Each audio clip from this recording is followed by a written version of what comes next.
আসসালামু আলাইকুম। Recipes by Tamjid মম চ্যানেলের পক্ষ থেকে সবাইকে স্বাগতম। সবাই কেমন আছেন? আলহামদুলিল্লাহ, আমরাও ভালো আছি।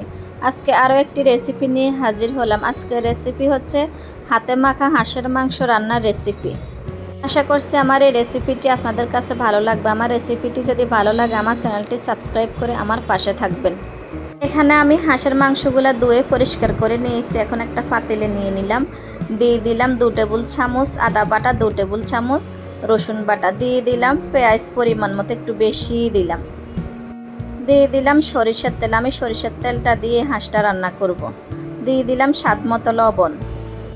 এই হাঁসটা আমার আম্মা নোয়াখালী থেকে পাঠিয়েছে।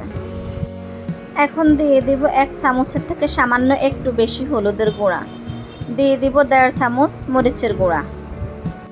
এখন দিয়ে দিব 2 চামচ থেকে একটু বেশি জিরার গুঁড়া এবং ধনিয়ার গুঁড়া, দিয়ে দিলাম 1/2 চামচ গরম মশলার গুঁড়ো, দিয়ে দিলাম 4-5টা লং। এখন সবগুলো আমি একসাথে ভালো করে মিশিয়ে নিব। তো সবগুলো আমি ভালো করে মেখে নিয়েছি। আমি মাঝে দিয়ে 3টা তেজপাতা দিয়ে দিলাম।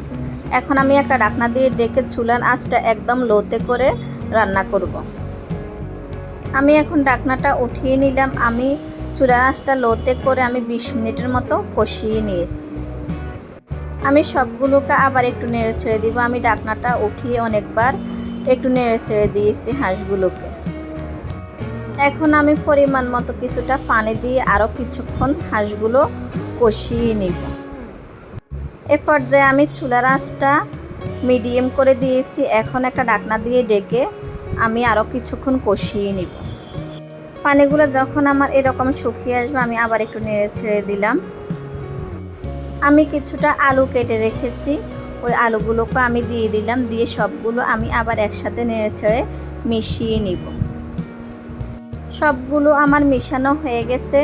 এখন আমি আরও কিছুক্ষণ কষিয়ে নিব। সবগুলো আমার কষিয়ে নেওয়া হয়ে গেছে।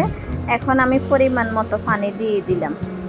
এ পর্যায়ে আমি চুলার আঁচটা বাড়িয়ে দিলাম। সবগুলো আমি আবার একটু নেড়ে ছেড়ে মিশিয়ে নিব। এখন আমি একটা ঢাকনা দিয়ে ডেকে ঝোলগুলো আমি শুকিয়ে নিব। ঢাকনাটা এখন আমি উঠিয়ে নিলাম। আমি মাঝে মাঝে অনেকবার নেড়ে ছেড়ে দিয়েছি। আমার ঝোলগুলো শুকিয়ে গেছে।